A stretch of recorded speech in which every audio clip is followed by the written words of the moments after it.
Welcome to Southern Dental College Lecture Cast in Prosthodontics, Jaw Relations Part 5, Vertical Relation. So vertical jaw relation has two measurements, vertical dimension at rest and vertical dimension at occlusion. Always when at rest, there will be a space between the teeth. This is around 2 to 3 millimeters and it's called freeway space. So rest can be recorded, or the vertical dimension at rest can be recorded with the help of pre-extraction records. There are three pre-extraction records we can use: pre-extraction radiographs, pre-extraction photographs, and pre-extraction models.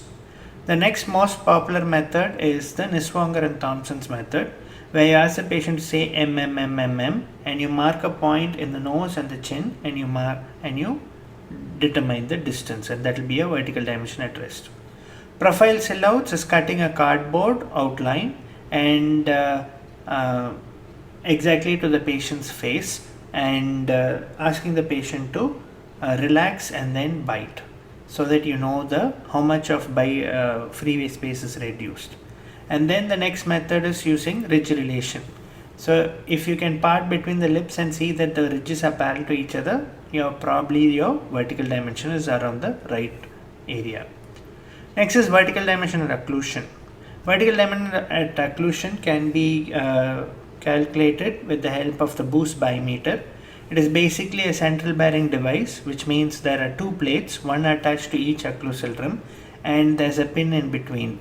This pin is a pressure sensitive pin, and the patient has to bite with the maximum force possible. And the pin's height is changed to various dimensions and the bite force is measured. The point at which there is a maximum bite force, it's called the power point, and that will be the vertical dimension at occlusion. Phonetics, you can use two methods to again determine your vertical dimension, that is Pound and Murrell's technique and Silverman's closest speaking space. In Silverman's closest speaking space, we use ask the patient to say 61, 62, 63, like that, all the variables of letter S, and that is the time at which the jaw is very close to each other, and that will give you a vertical dimension at occlusion.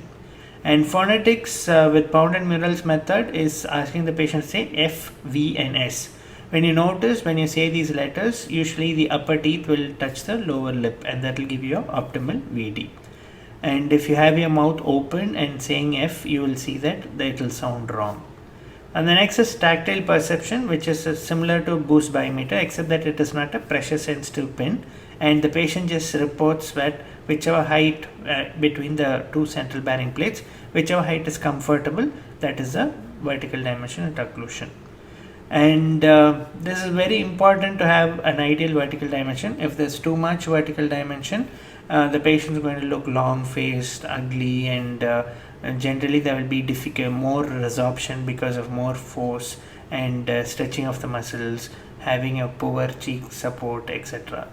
Whereas if there's too less of vertical dimension, you may get angular cheilitis and a very collapsed looking, again a very ugly looking appearance, and so on.